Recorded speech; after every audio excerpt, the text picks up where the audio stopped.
Welcome to the one non-keynote talk that I give at SaltConf. Mark mentioned that we moved the Q&A. The primary reason that we moved the Q&A was because all the other people who speak in that hour are always really mad that they have to speak in the same hour as me, because all you guys have still not figured out that I am a terrible presenter. All right.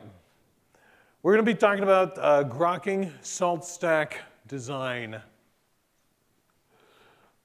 Now, the main thing that we're going to be looking at here is Salt from the perspective of a plugin architecture, and also Salt from a perspective of many cogs being built together in arbitrary ways. Okay? Now, oh, I don't have a whiteboard. Terrible. I can't, whatever. Okay, we'll figure it out. All right.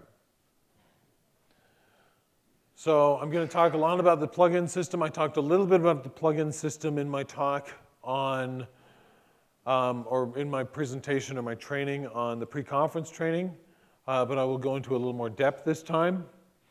I'll also talk about some of the plugin-oriented design aspects that have evolved in Salt, and also some that I am still working on and trying to figure out how to get into Salt, okay? And a little more talking and a little more depth about how the cross-call system inside of the loader works.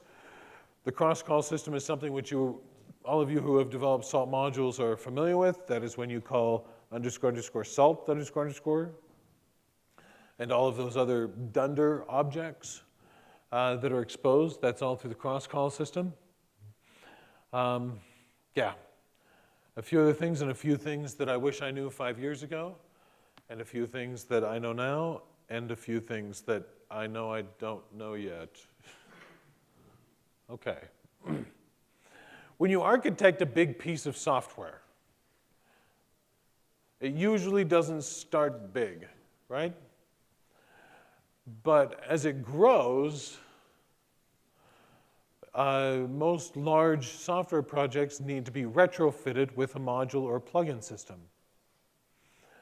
This is, again, an extremely common scenario. I mean, is anybody going to argue with me that big software should be modular? Not even you guys? Okay, I'm done giving you crap. You can heckle me. Okay. All right. And so the Linux kernel, for instance, went through multiple iterations of how its module system worked, right?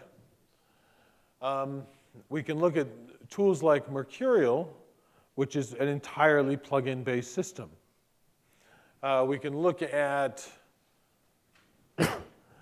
I'm endlessly fascinated, some of you might know I love KDE. But I'm endlessly fascinated by how all of the compartmental pieces of KDE actually fit together. I think it's extremely well done. I keep bumping the wrong button, I'm sorry. Okay. And so the main thing with Salt is that the first release of Salt, 0.6.0, had a plugin system in it. So we started with a plugin system with this idea of scale in mind because I'm overtly ambitious. Now, I'll tell you really quick, one of the things that's really funny about Salt 0.6.0, obviously nobody ever used it. Like I've had plenty of people come and be like, I was on 0.7. I'm awesome. But 0.6.0, you'd send out a pub command and then the return would come back. And the master would throw away all the returns except for the last one that it got. Yeah. Fortunately, nobody knew about it yet. And I could push another one. Okay. The plugin system in Salt is contained primarily in two locations. It's in salt/loader.py and salt utils lazy.py. Oh, there's another one in utils, isn't there, Thomas? Or is it just lazy.py? Yeah, the context dict is used. Okay. A lot of those actual internals of how the lazy loader works, and again, thanks to Thomas Jackson for implementing that, is beyond the scope of what I think that we need to cover. I'll kind of gloss over it. It improves performance substantially, though. Okay. Now, when I originally made the plugin system in Salt, all it did was load pluggable modules. There was no dunder virtual, there was no virtual naming, there was no cross-calling. The main core idea of the first one was to just say, I've got a plugin directory, booyah. And so when we begin looking at it, what the primary function of the loader is that it takes a look at a set or list of directories, scans those directories for highly specific files, imports those files using Python's imp system, and not Python's importlib system, which I get crap about from the Python guys all the time. But I don't want a dependency on 2.6 that I don't need to have, and it works. So uses Python's imp system, imports the module, and then we manipulate that module as an object, okay? Again, right off the bat, we would import the module, we'd scan the module for functions, put the functions in a dictionary, and we're done. But over the years, things have become substantially more powerful in that system. And so originally, the loader would scan every file in those directories. But again, thanks to Thomas Jackson, the lazy loader, now it tries really hard to find the right one for you, so it doesn't just load everything at startup time, which again is, of course, a substantial performance improvement. Okay.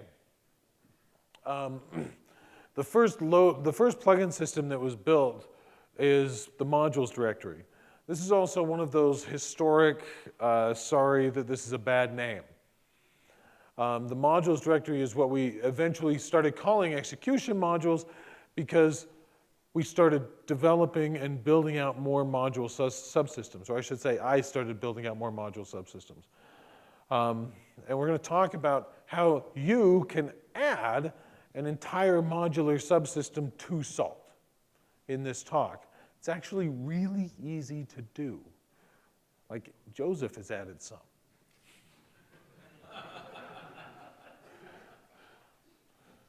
Okay. Over time, we started to add more pieces of functionality. One of the earliest things that we loaded in the loader system is the dunder virtual concept.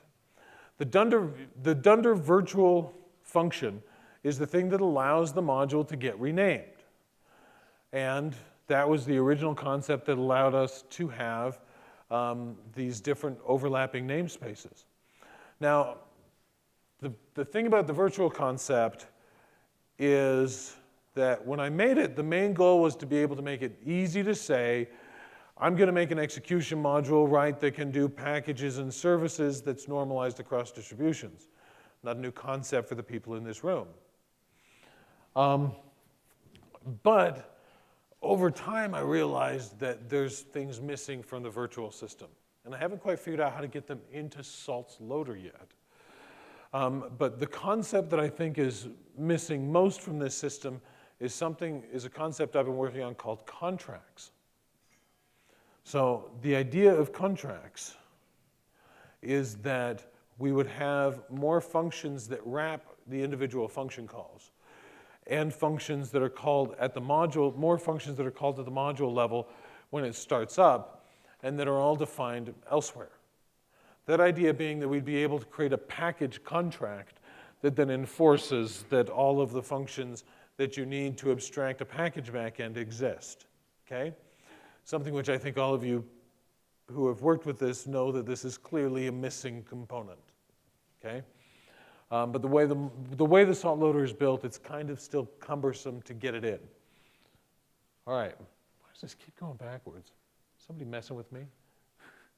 I don't think I'm bumping anything. All right.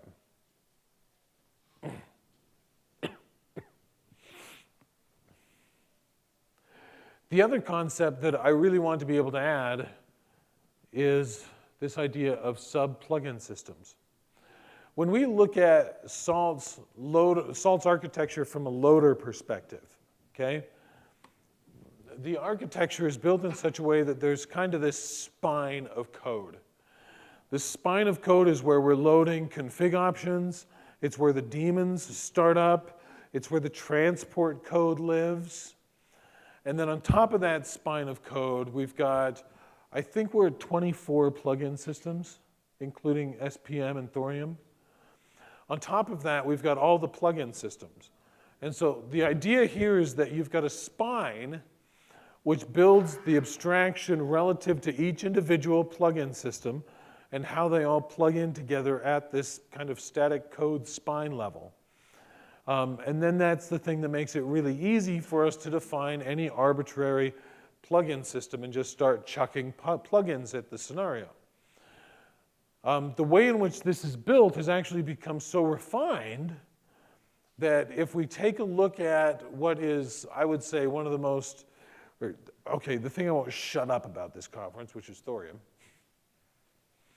If we take a look at the Thorium code, it does a pretty good example of how, it is a pretty good example of how these concepts can come together. Wow, that's terrible. Is that okay? Okay.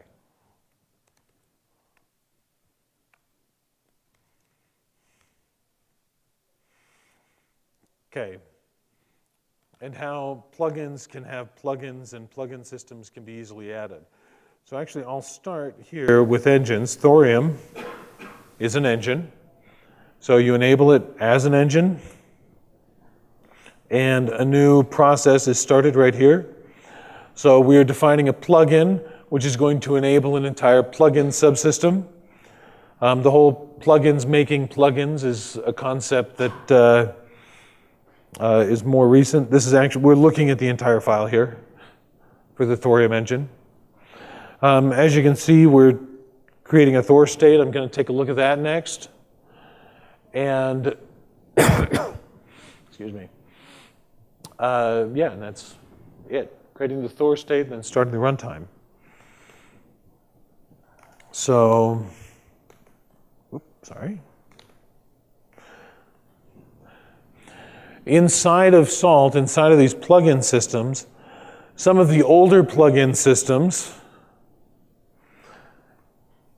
are integrated together in this spine of code, like I was saying, in the top level, like runners, because it's really old code and I hadn't quite flushed out the entire model yet.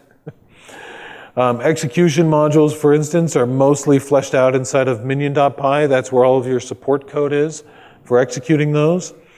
But a lot of the newer subsystems, like Thorium and like engines, actually, let me open up engines here, have a dunder init inside of the module directory, which is where we define the hooks and handling into the code that supports that subsequent plugin system, okay? And so what happens is we try and contain a plugin system as much as we can inside of its own plugin directory. And then call it from part of that spinal component of Salt. All right.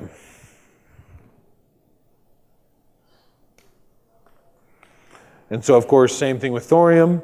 When we are initializing the Thorium system, it is primarily defined inside of the dunder init.py under its plugin directory because the loader omits scanning for dunder init.py files. Okay. Sorry. I was up all night talking to people. I really probably should have gone to bed earlier.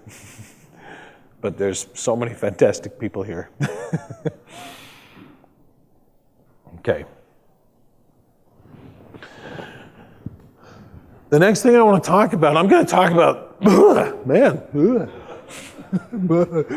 I'm 14 again. Okay. I'm going to talk a little bit more about the loader system, but I actually want to take a little hiatus and talk about the state system. these subcomponents in salt are made, again, to be isolated and pluggable. For those of you who I've talked to about thorium so far, I've mentioned the fact that it uses the state system for its underlying functionality. Now, there's a bunch of other systems inside of salt that use the state system, particularly the reactor. What else? Let's see, the state.orchestrate runner uses the state system. Thorium uses it. I could have sworn there were 4. Yeah, pillars use it. Yeah, thank you. He's helpful. Okay. And so this idea of having these compartmentalized reusable components is very, very important. Okay? Now, what we're looking at here is how you can use the state system in a specific way to create an application. Excuse me. So let me start diving through the code here. You all expected code diving in this, right? This is a Tom talk. We're okay. All right. I don't tell you how to set up states that run Apache anymore. Okay.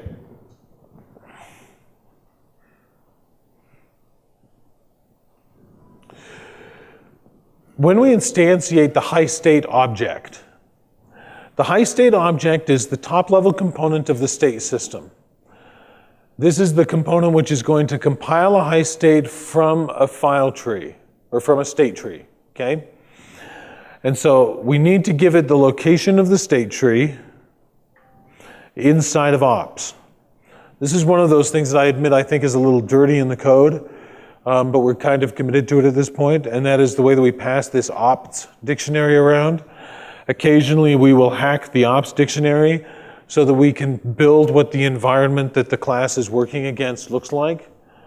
Yes, I think there's more elegant ways of doing that, but this is a very hard paradigm inside of SALT. It's not about to change.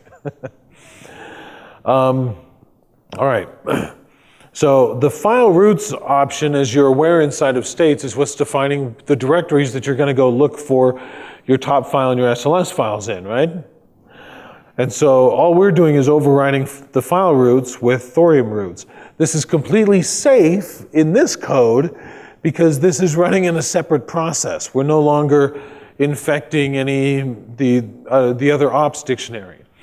If you're doing this in such a way that you're in the same process as something else which is using the state system, then you need to make sure that you do a recursive deep copy of the dictionary. And we've got some libraries and utils that do that for you, so that you've got a recursive deep copy of the ops dictionary so that you're not bleeding across memory namespaces with the way that Python handles references, all right? Okay, and I've already apologized for the design faults, so you can't give me crap. I already said I'm sorry. All right. Similarly, the file client is what determines whether or not we're going to be looking for these files locally or remotely. I have not yet, for instance, plugged in file server backends that Thorium had, but this is roughly where a lot of that work is going to need to happen, okay? All right, then we instantiate the high state object.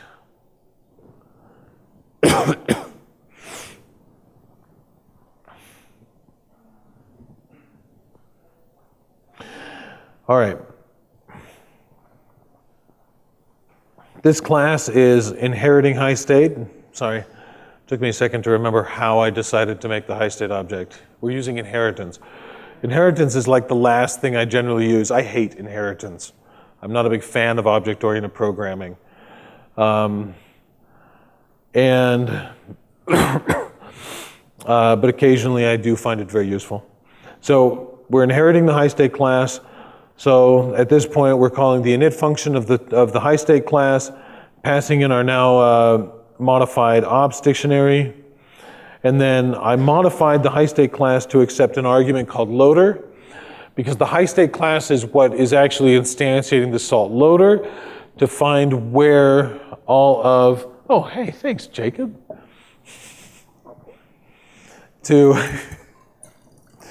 So the inside of the high state class is where we actually call the loader function. I'll show you that code a little later. All right. Now, when we make a high state object, there's a high state object and then there is a state object. Okay. The high state object, what its purpose is to traverse the file roots tree and collect all of the SLS files and render them into the high state data structure. Now there's another class called the state class. The high state contains a state, as you can see right there in line 46. Excuse me. He gave me some water and I should have drank it. I gotta pay attention. Okay, so high state contains a state object. The state object is where the configuration management runtime lives, okay? And so the state object accepts a high state data structure and that's where the compiler is. It compiles the high data structure to the low data structure and that's where all of the requisite logic is found, okay? And so what we're doing here is inside of the state object where the runtime is, it's got a value called inject globals. Inject globals says that all of the states that are running are going to receive these added dunder objects. So this is how we can do things like dunder context in the state system by using inject globals. So now for Thorium, we're injecting a dunder object called reg for the register. Okay. And then, ooh, I gotta fix that. It shouldn't be get master event. It should just be get event, and then it does the detection. Sorry. This won't run on a minion. Even though I've been saying it should. Okay. And then we get a handle on the event bus. Has anyone here ever programmed directly against the event bus like this? Okay, so we've got a few. Yeah, Thane, I know you have. So under salt.utils.event is where all of the event bus access libraries exist. And so we can call salt.utils.event and pass in an ops dictionary and then the socket directory where it's going to find the Unix socket for the event bus. And this returns us an event object. You can create these objects outside of Salt. So you can very easily import salt.utils.event from an arbitrary Python script and log on to the event bus. And if you've got sufficient permissions, you can fire and receive events off of it, which is why I refer to it as an open event bus. And when I say sufficient permissions, that means that the script or application that you're running is running as the same user that the Salt master or minion is running as, okay? And so again, in this case, for this engine, this is just running as a separate process. We get an additional hook into the event bus that we're going to make use of. All right. Now the next thing that I want to do is actually show you how we're using the state, how we're using the state system inside of Thorium. Okay. So this is the Thorium runtime. It's still small, it will get bigger. What's going on up at the top is that we're gathering caches. That gather cache method is going out and it's getting all of the minions, grains and pillar data if you're using the minion data cache, pulling them in and then making them available to Thorium so that your Thorium modules can look up grains and pillar information about your minions while it's running, so that you've got access to that, something which people have been begging for in the reactor. Okay? All right. And then chunks. When we look at the state system, one chunk is one execution.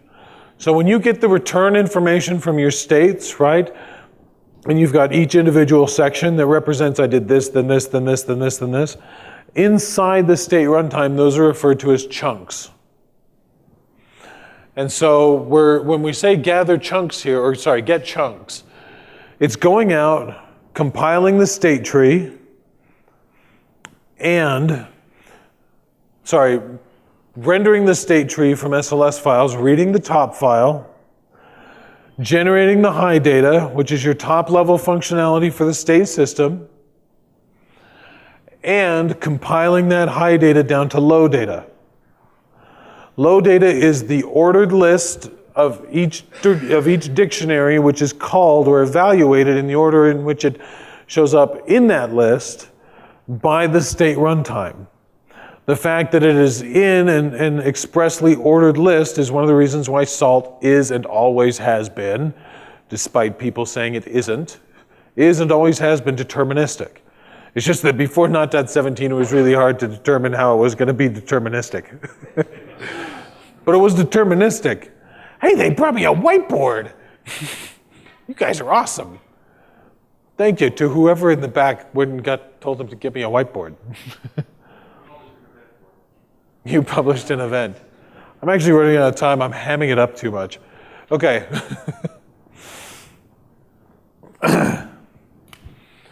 And so the cool thing about programming against the state system, okay, is that we start with SLS files, and then we go into high data, and then I'm simplifying. There's lots of little steps in here too. But then we go to low data, and then we go to the state runtime, okay?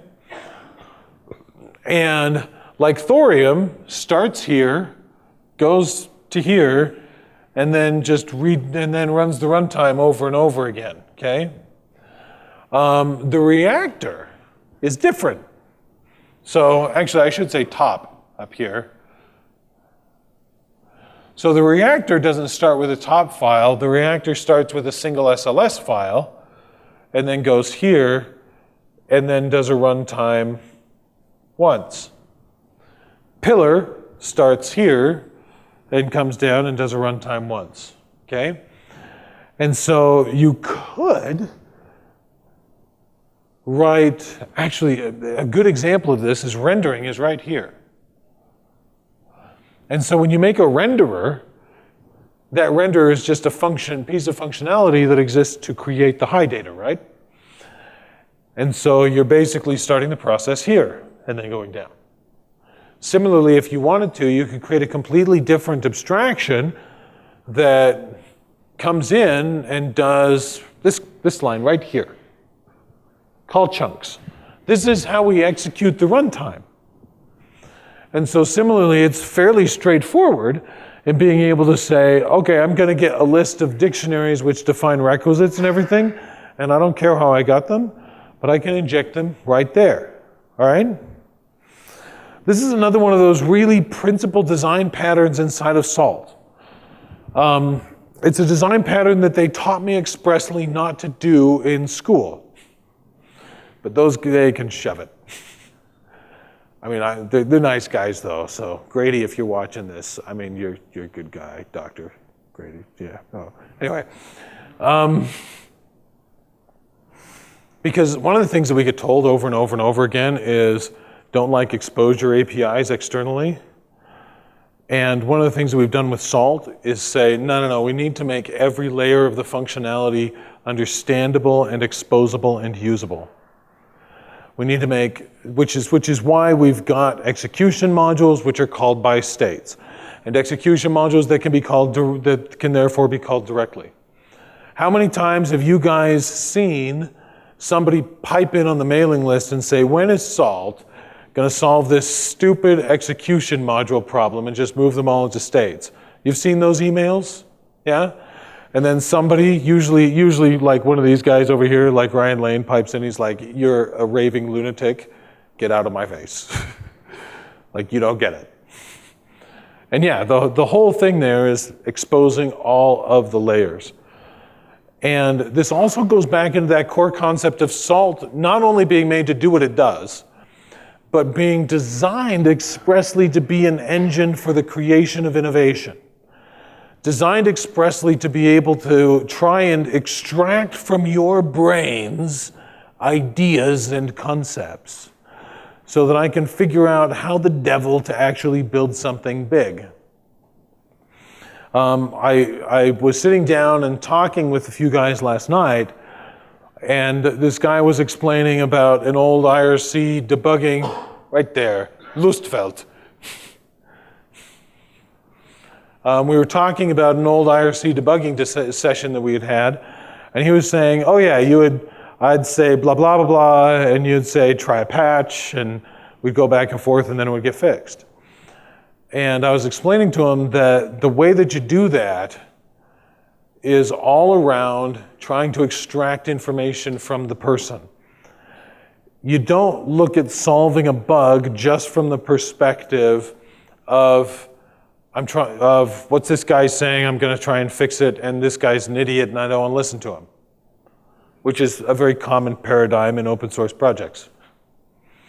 Instead, you say, he's talking about over here. I'm going to have him apply a patch that's going to give me some more information about what's going on because I don't know what he's talking about. He didn't give me a stack trace. Don't you, like when they have one and they don't give it to you? Give them a patch and say, tell me what happened. And then they say, oh, this happened. And I say, oh, wait, you care about this? Oh, yeah, I care about that. Well, why didn't you tell me that the first time? Similarly, the very structure of SALT's code is to try and extract ideas from your brains, okay? Despite the fact that it's hard to make a state system that isn't kind of cryptic. Okay. So the other cool thing that we see in here is, like I was saying, in Thorium, the main difference is that we're calling these chunks over and over and over again. We're recalling the runtime. And so each time that we recall the runtime, we're setting up this inject globals thing again, right? Which is just a dictionary inside of the state object. And we're adding all of the latest events that we just popped off of the event bus right here, see? Into the Dunder events object. And now we've got two new objects available to our Thorium modules, Dunder events and Dunder reg. If you wanted to add a new object or even a new module subsystem as a Dunder to the Thorium state component state system, you would just add it to the inject globals. It would be easy to do. So, I mean, actually, let's do it. I got a few minutes. I got 10 minutes. I'm not going to commit this, by the way. This is totally like hypothetical. This is an example, which should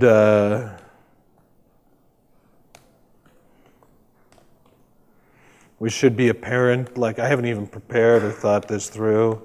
This is going to be terrible. Whoop, caps.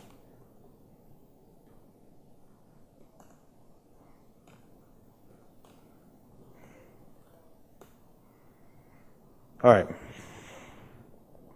Whoop.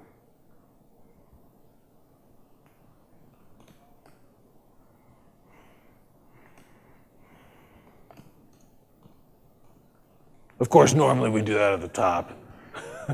Like, we have linters. Okay. And so let's say that we want to create an entirely new module subsystem that is available now to Thorium. Okay, it's going to be called Dunderfoo because I am really creative with names. And I've called a function called salt.loader.foo and passed it the ops dictionary. Okay, and so now I get to tell you how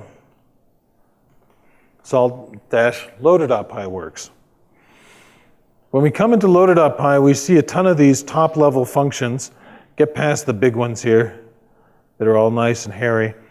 Okay, And so here is the function which loads and returns engines. So all we're doing is making a lazy loader object, okay? Instantiating it, giving it a tag which says the internal name for this loader object is engines. Okay? And we're telling it the list of directories that it should look for. Underscore modules DIRs is a convenience function inside of the loader that what it does is it looks for directories relative to the salt code directory in the path, okay? And so this is just looking for a directory named engines with the tag of engines. This is like one of those legacy things. These used to be different. Just don't go there. Just write the stupid name twice, all right? I'm sorry.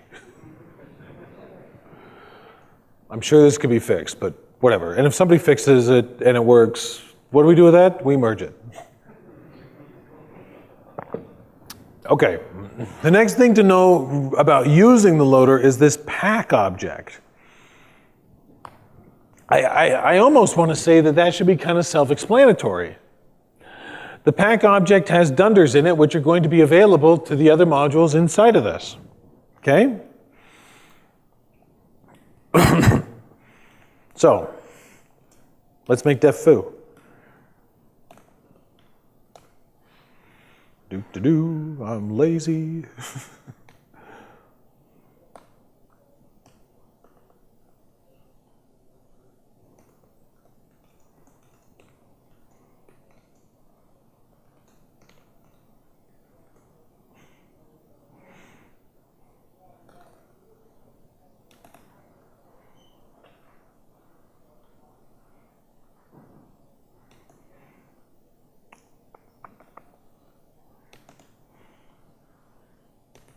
Okay, there you go.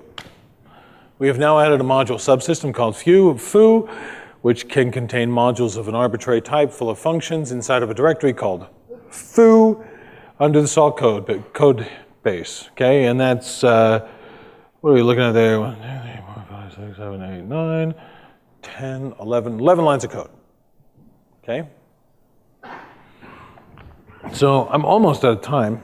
I'm running a little dry on time. Okay. The thing that I want to kind of emphasize here is this concept I've been working on also, which I'm referring to as plugin-oriented design. The idea here is that plugins, you make as much of your code a plugin subsystem as possible. I think that this has worked really, really well for Salt. There's a few terrified looks at make your code as plug-in as possible. But subsequently, that idea is that you would be able to take and import salt.loader or subsequently create a standalone library that does this. I've been working on one, and I've mentioned it too many times in this conference, and I will probably release it out in a reasonable order of time, I guess. No one's going to kill me for releasing pack, right? No? You think we'll be okay? Is Mark in here? Okay.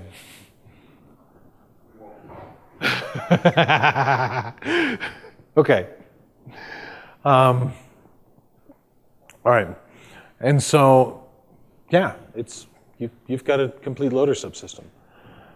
The main thing that I think is there's two things fundamentally. There's a bunch of little things that I think are missing from the salt loader that I feel constrained by its design at really fulfilling.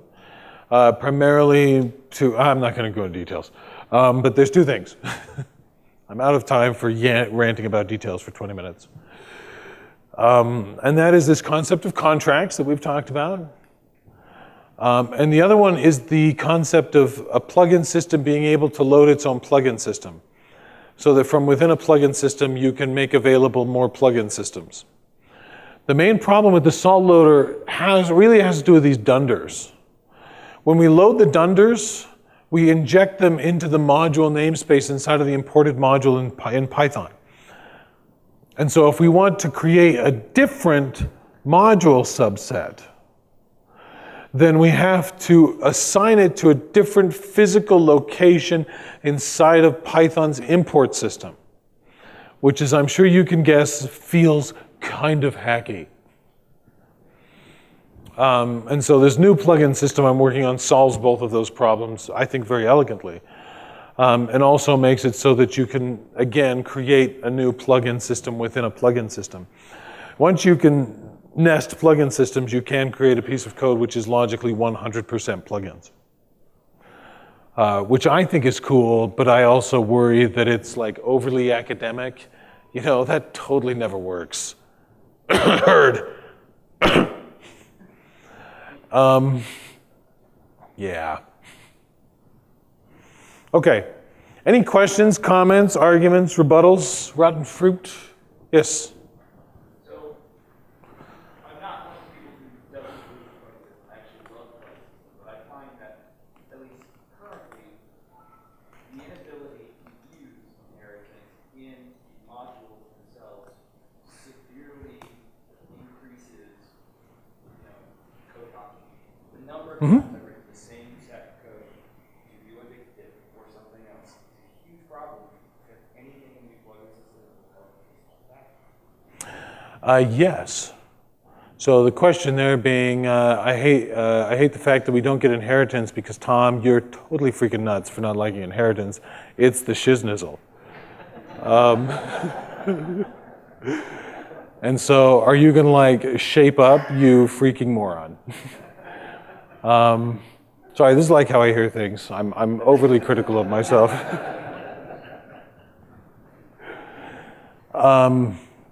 Yeah, and that's one of the, it's a tricky question because when you look at inheritance inside of the module system, I think that there's a couple of ways to look at it. One is that we end up doing a lot of code reuse because the module systems constrict the availability of code across multiple module subsets. And so part of the question in my mind is the primary problem the restriction of shared code across module subsets? And would the extension of the availability of module systems across multiple sets alleviate that problem, but from a different perspective? The other question is that assuming it doesn't completely alleviate the problem, which I don't think it does, is a question of how do we expose classes inside of a module system? How do we expose their functionality so that the cross-calling system can access them in a more, let's say, refined manner? I just say refined because I think this is still very much an open question. Let's see. And the last question there, I think, has to do with the way in which the plugin systems I've created thus far deal with that exposure, because it deals with the exposure in such a way as to expose the actual created object as opposed to the class object. And so if we're exposing the created or the class object as opposed to an instantiated object, what's a really clean way to do that so that we can have cross-module accessibility to classes on the level at which we are able to inherit from them while still having those classes be defined relative to the module systems so that they can inherit the benefits therein. So I guess I'm agreeing with you. Those are the problems that I see. I'm not quite sure how to solve them yet, but I think that this new system I'm working on will make that more available. The other problem, of course, with the new system we're working on is that it's totally dependent on Python 3.5. So I'll have to like backport it in some terrible way to Python 2.6 in terribleness to make it work in Salt because, you know, Salt's got to run on Red Hat 5, 6, and 7. Okay. Does that answer your question? Yeah, I think, I think the biggest problem is actually more so like the things that are common to almost every monolith. And that's the big curve. The fact that you're writing these over and over again, they don't have basically the interface contract like that. So we had a library. Oh, yeah. So one of the things that we definitely added was the ability to use dunder utils inside of modules. I think that that's hugely helpful in mitigating code reuse, but I also think that it's really a Band-Aid. Wow, I'm over by a minute and a half. That's why all these people are leaving. And they're angry with me. They're like, I thought that this talk wouldn't totally suck. But Tom was like coughing the whole time. It's terrible. Okay, I have to let you go. I'm sorry. Because I am out of time. If any, and I've actually got to go to a meeting, and then I've got a open Q&A session. I think at like 12 or something in the lunchroom. Okay. All right. So, thank you.